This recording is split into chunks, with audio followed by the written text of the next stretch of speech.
भाजपा का उम्मीदवार मैदान छोड़ के भाग गया है, नया उम्मीदवार आया है और भाजपा वाले बहुत ताल ठोक रहे थे कि हम किसी कुत्ता बिल्ली को भी खड़ा कर देंगे तो वो चुनाव जीत जाएगा। ये बात अब आ रही है कि अभिषेक सिन्हा बंटी इसलिए मैदान से हट गए क्योंकि उनके माता पिता दोनों ही चारा घोटाला में आरोपित हैं और सजा याफ्ता हैं। इसी बातों का खुलासा प्रशांत किशोर एक दो रोज में करने वाले थे। भाजपा को भनक लग गई तो भाजपा ने पहले ही अभिषेक सिन्हा बंटी को मैदान से हटा दिया और नीरज सिन्हा को खड़ा कर दिया। तो लोगों का सवाल ये है भाजपा से कि यदि जगन्नाथ मिश्रा के बेटे मिनिस्टर बन सकते हैं, जगन्नाथ मिश्रा चारा घोटाले में थे इसके बावजूद, तो फिर इन लोग के बेटे रविंद्र नाथ सिन्हा और चंचला सिन्हा के बेटे क्यों नहीं चुनाव लड़ सकते हैं। प्रशांत किशोर जिंदगी में पहली बार खुद चुनाव लड़ रहे हैं। अब तक उन्होंने चुनाव लड़ाने का काम किया था, रणनीतिकार थे। दूसरी ओर बांकीपुर उपचुनाव में आपको नितिन नवीन की अपनी प्रतिष्ठा लगी हुई है, जुड़ी हुई है, क्योंकि उनकी खाली हुई सीट है। बांकीपुर उपचुनाव तब हॉट सीट बन गया जब अचानक से बीजेपी प्रेस कॉन्फ्रेंस करती है और कहती है कि अब अभिषेक कुमार बंटी यहाँ से जो है चुनाव नहीं लड़ेंगे, नॉमिनेशन वापस लेंगे। और फिर जो है नया नाम जो है अनाउंसमेंट करती है, जिनका नाम जो है नीरज कुमार सिन्हा बताया जा रहा है। तब से जो है पूरा यह जो चर्चा का विषय बन गया। लगातार जो है तमाम विपक्ष हो या फिर पक्ष हो, लगातार सवाल खड़ा करने के आखिर अचानक ऐसा क्या हुआ कि अभिषेक कुमार उर्फ बंटी को जो है अचानक से टिकट जो है वापस लेने की नौबत आ गई। विशेष बातचीत करेंगे, हमारे साथ पूर्व आईपीएस अमिताभ दास सर हैं। सर, जिस तरह से टिकट जो है अभिषेक कुमार उर्फ बंटी को जो है टिकट वापस करने की जो है प्रेस कॉन्फ्रेंस अचानक से करके और कहा गया कि हम जो है अपने स्वेच्छानुसार जो है पारिवारिक दबाव में आकर के पारिवारिक चीज़ों को देखते हुए वापस टिकट ले रहे हैं, इसको कैसे देखते हैं? अब देखना क्या है, कहीं ना कहीं भाजपा का उम्मीदवार मैदान छोड़ के भाग गया है, नया उम्मीदवार आया है, तो प्रशांत किशोर की जीत अब पक्की लग रही है बांकीपुर से। देखिए दर्शक जानते हैं सारा मामला। बांकीपुर की सीट नितिन नवीन ने खाली की है, जो अब भाजपा के राष्ट्रीय अध्यक्ष बन गए हैं, राज्यसभा में हैं। और बांकीपुर में उपचुनाव होने वाले हैं। 30 जुलाई को मतदान होगा और 3 अगस्त को वोटों की गिनती होगी। बांकीपुर की सीट इसलिए बहुत हॉट सीट बन गई है क्योंकि प्रशांत किशोर ने अपनी उम्मीदवारी की घोषणा कर दी है, जो जन स्वराज पार्टी के सूत्रधार हैं। और प्रशांत किशोर जिंदगी में पहली बार खुद चुनाव लड़ रहे हैं। अब तक उन्होंने चुनाव लड़ाने का काम किया था, रणनीतिकार थे, लेकिन खुद वो पहली बार चुनाव मैदान में उतरे हैं।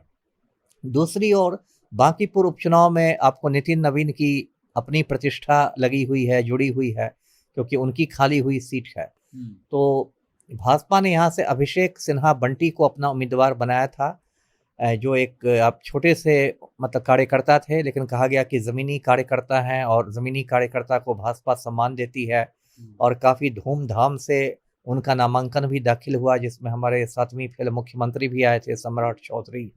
और भाजपा वाले बहुत ताल ठोक रहे थे कि हम किसी कुत्ता बिल्ली को भी खड़ा कर देंगे तो वो चुनाव जीत जाएगा। लेकिन कल शाम में एक नाटकीय घटना हुई। संवाददाता सम्मेलन बुला के अभिषेक सिन्हा बंटी ने ऐलान कर दिया कि पारिवारिक कारणों से मैं चुनाव नहीं लड़ूंगा। और उसके तुरंत बाद नए उम्मीदवार की भी घोषणा हो गई, नीरज सिन्हा की घोषणा।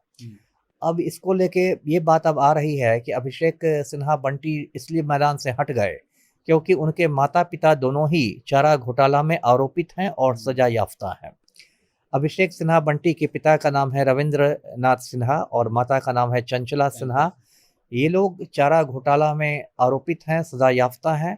रविंद्र नाथ सिन्हा जो हैं वो एक छोटी सी कंपनी है मगध केमिकल कॉरपोरेशन, उसके मैनेजर हुआ करते थे, प्रबंधक हुआ करते थे। और उनको कोर्ट से 3 साल की सजा सुनाई गई थी, जुर्माना वगैरह लगा था। तो चर्चा यह है कि इसी बातों का खुलासा प्रशांत किशोर एक दो रोज में करने वाले थे। भाजपा को भनक लग गई तो भाजपा ने पहले ही अभिषेक सिन्हा बंटी को मैदान से हटा दिया और नीरज सिन्हा को खड़ा कर दिया। अब देखिए, इसके बावजूद लोग भाजपा से सवाल कर रहे हैं, क्योंकि बिहार सरकार में एक मंत्री हैं नीतीश मिश्रा, वो भी भाजपा कोटे से ही हैं। और नीतीश मिश्रा के पिता डॉक्टर जगन्नाथ मिश्रा चारा घोटाला में जेल भी जा चुके हैं, सजा याफ्ता भी हैं, उनको कोर्ट ने दोषी पाया है। तो लोगों का सवाल ये है भाजपा से कि यदि जगन्नाथ मिश्रा के बेटे मिनिस्टर बन सकते हैं, जगन्नाथ मिश्रा चारा घोटाले में थे इसके बावजूद, तो फिर इन लोग के बेटे रविंद्र नाथ सिन्हा और चंचला सिन्हा के बेटे क्यों नहीं चुनाव लड़ सकते हैं। तो ये सब तो सवाल भाजपा से पूछे जाएंगे। और जो नीरज सिन्हा खड़े हुए हैं, इनका भी कद कोई प्रशांत किशोर के बराबर का तो है नहीं, कोई नाम भी नहीं जानता था। और नीरज सिन्हा के का जो बायोडाटा भाजपा ने जारी किया उसमें कहा गया कि 1994 में इनका जन्म हुआ और 2006 में ये भाजपा में शामिल हो गए 12 साल की उम्र में। तो इस पर भी भाजपा की खिल्ली उड़ रही है कि भाई 12 साल में तो बच्चे स्कूल जाते हैं, तो क्या आप इनको भाजपा कार्यालय में बाल मजदूरी करवा रहे थे नीरज सिन्हा से। तो ये सब बातें हैं। जो भी हो, इसका एक मैसेज तो ये गया ही है कि भाजपा कहीं ना कहीं घबरा गई है प्रशांत किशोर के सामने, और प्रशांत किशोर की जीत अब काफी हद तक पक्की लगने लगी है जी। अच्छा सर, रेखा गुप्ता हैं आरजेडी से जो है उनको प्रत्याशी बनाया गया, तो रेखा गुप्ता को क्या इसका लाभ मिलेगा या फिर रेखा गुप्ता इस मैच से आउट हो जाएंगे? रेखा गुप्ता से ज्यादा प्रशांत किशोर को लाभ मिलेगा।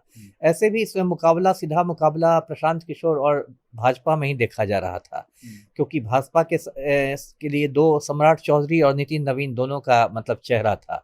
तो मेन मुकाबला, और मैं तो शुरू से कह रहा था कि इसमें महागठबंधन को अपना उम्मीदवार देना ही नहीं चाहिए था, लेकिन पता नहीं तेजस्वी ने किसके कहने पर अपना उम्मीदवार दिया, और खुद तो तेजस्वी निकल गए यूरोप के लिए।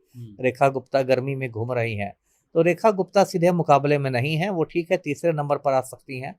तो जो भी ये प्रकरण हुआ है अभिषेक सिन्हा बंटी के हटने का, उसका सीधा फायदा प्रशांत किशोर को मिलेगा, ना कि रेखा गुप्ता। पिछले बार भी रेखा गुप्ता अच्छे मार्जिन से जो है वोट लाई थी अच्छा खासा। हाँ ठीक है, मुझे याद है, लेकिन देखिए आम चुनाव था पिछली बार और इस बार उपचुनाव है और परिस्थितियां बदल गई। पिछली बार प्रशांत किशोर कहीं मैदान में नहीं थे, इस बार प्रशांत किशोर मैदान में है। पिछली बार नितिन नवीन खुद मैदान में थे, इस बार नितिन नवीन खुद मैदान में नहीं है। सम्राट चौधरी पर भी लोगों का गुस्सा है, खास के भरत तिवारी हत्याकांड को लेके, जो अगड़ी जाति के लोग होते हैं, सवर्ण लोग, जो साधारणतया आंख मूंद के भाजपा को देते हैं, वो भी इस बार भाजपा को सबक सिखाने के मूड में है। तो पिछली बार से काफ़ी इस बार की अलग परिस्थितियां हैं, तो अलग परिस्थितियां हैं, तो देखना होगा क्या होता है। लोग यह भी कह रहे हैं सर कि प्रशांत किशोर कैसे जीत पाएंगे, जैसे कि उन्होंने अभी तक जितने भी उनके जो कैंडिडेट हैं उनका जमानत जब्त हो गया 2025 में विधानसभा चुनाव में। नहीं सही बात है, लेकिन देखिए अलग रणनीतिकार अपने आप को बताते हैं कि मैं समझ गया आपकी बात, लेकिन देखिए क्या है कि फिर वही बात है, पिछले चुनाव नवंबर में हुए, ये चुनाव जुलाई में हुए, 6-7 महीने में परिस्थितियां बदली हैं, और आम चुनाव और उपचुनाव में ऐसे भी जनता का मूड अलग अलग हो जाता है, क्योंकि आम चुनाव में सरकार बनती रहती है ना, मुख्यमंत्री के चेहरे पर आम चुनाव लड़ा जाता है। उपचुनाव में लोगों को लगता है कि भाई सरकार तो जो को बननी थी बन गई, अब एक सीट से क्या फर्क आएगा। तो उपचुनाव में मतदाता का मूड थोड़ा अलग हो जाता है, तो इसलिए उपचुनाव में और प्रशांत किशोर के प्रति लोगों को ऐसा लग रहा है कि हाँ इस बंदे को विधानसभा जाना चाहिए। एक उनकी साफ सुथरी छवि है, पढ़े लिखे हैं, बिहार के बारे में कुछ सकारात्मक सोचते हैं, तो बांकीपुर की जनता मूड बना रही है कि इनको विधानसभा में भेजना चाहिए, और ये जो बंटी और नीरज सिन्हा सब आ रहे हैं इनको हराना चाहिए जी। कुछ समय पहले सर 5 पांडव की बात चल रही थी, तो 5 पांडव से कोई लाभ मिलेगा? ये सब 5 पांडव सब देखिए ना, ये सब सोशल मीडिया की चीज है।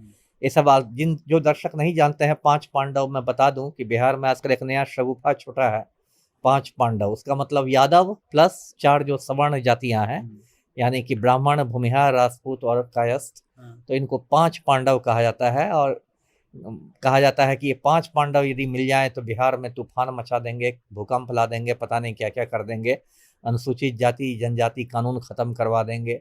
ये सब देखिए फालतू चीज़ है। 5 पांडव, मुझे लगता है सोशल मीडिया पर जो फेसबुकिया लोग हैं ना, फेसबुकिया लोगों तक ही ये बात सीमित है, ज़मीन पर इसका कोई असर नहीं है। लेकिन उस समय सर बोल रहे थे वो लोग कि अब की बार जो है हम लोग 5 पांडव जब एक हो जाएंगे ना, तब तेजस्वी यादव की सरकार आ जाएगी। हो सकता है कहीं रेखा गुप्ता को इस बार लोग जो है मिलजुल करके जो जीता। नहीं, तेजस्वी यादव अपने यूरोप में भाग के ठंडी हवा खा रहे हैं, 5 पांडव उनको तो रोक ही नहीं पाए, तो क्या सरकार बनाएंगे।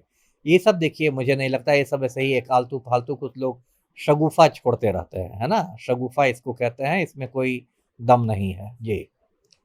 बहुत धन्यवाद सर। तो चलिए, बांकीपुर चुनाव जो है पहले तो दुकोणीय लग रहा था, लेकिन अब इस बार जो है त्रिकोणीय नज़र आ रहा है। बाकी देखना यह होगा कि यहाँ पर से कौन निकलते हैं। बाकी पूरी तरह से जो है हॉट सीट, पहले तो हॉट सीट था ही, अब जो है पूर्णतः रूप से जो है यह चर्चा का विषय बना हुआ है बांकीपुर उपचुनाव। पूरे भारत के जो जितने भी जो राज्य हैं, अधिकतर राज्य जो बिहार के राजनीति में पॉलिटिक्स में इंटरेस्ट रखते हैं, सबकी नज़र बांकीपुर उपचुनाव को लेकर के है टिकी हुई है। बाकी आपकी क्या प्रतिक्रिया है बांकीपुर उपचुनाव को लेकर? प्रतिक्रिया लिख दीजिए कमेंट बॉक्स में। देखते हैं एक्टिविस्ट में अभिषेक। बहुत बहुत धन्यवाद।